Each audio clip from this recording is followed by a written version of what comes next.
volcanic tuff or yung binurog na adobe, shells, and it will be mixed by lime or apple, then after apple, in mortar, extract from sugar cane. So we're gonna mix it together to create a very sticky substance that will serve as a cement. Yun po yung semento ng araw na ginagamit. So if a family failed to deliver the numbers of eggs, the eldest member of the family will be receiving a punishment. It's either 100 lashes ng latigo or any severe punishment that the Spanish regime will give. So for not following the mandate, especially by the church during the construction. So in the country, guys, we have different kinds of architectural design ng simbahan. So if you visit Northern Luzon, yung mga simbahan po doon, they used to call it an earthquake baroque architectural design church. But most of the churches that you will find in the country are baroque architectural design.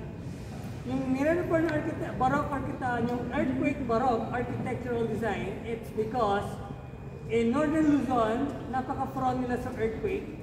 Then, yung foundation ng soil nila is not the same with the foundation of the soil that we have in Central and Southern Luzon. So, they need to separate the bell tower to the church itself. Kaya earthquake baroque. So, when an earthquake hit the particular area po, hindi madadamage yung simbahan. Since most of the old church that you will find, wala po siyang bakal.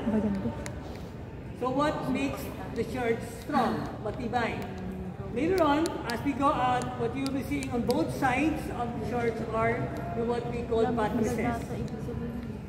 Buttresses is yung parang haligi sa gilid ng simbahan. Then we also have the retablo. Most of us used to call it altar, di ba? But in reality, it's called a retablo. And on top of the retablo is where you'll find the patron saint of the church. Then, of course, sa retablo rin, you will find the most sacred part of the church. Do you have an idea? Yung sagradong bahagi ng simbahan, the most sacred part of the church. Yung ostia, lagay na ostia. Ayun po yan, ma'am, yung tinatawag nating nave. Or, minsan kasi tinatawag nila, ang tawag yung tabernakulo.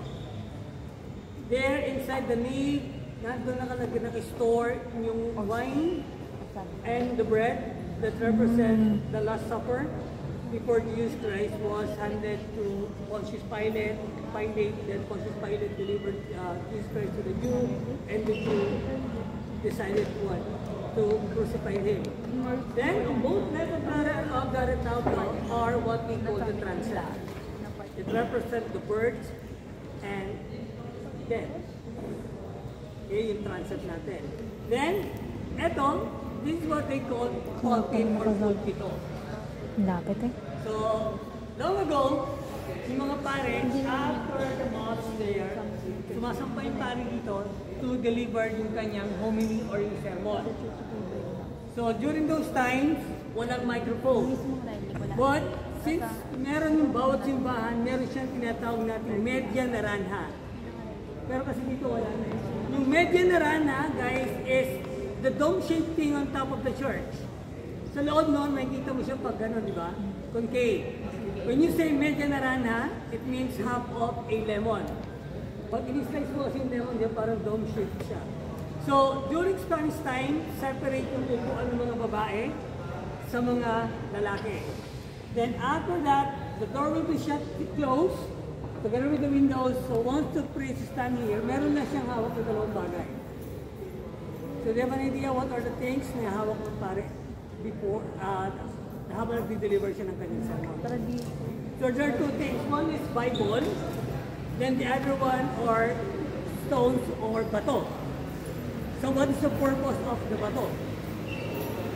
So yun po yung pinambabato sa mga natutulog habang nag-deliver ng sermon ang pare. Naniniwala kasi nila tayo na it is a mortal sin na kapag natulog ka, habang nag-deliver ng sermon ang pare, pinapasuwa ka ng demonyo sa katawan. Okay, that's the pulpit.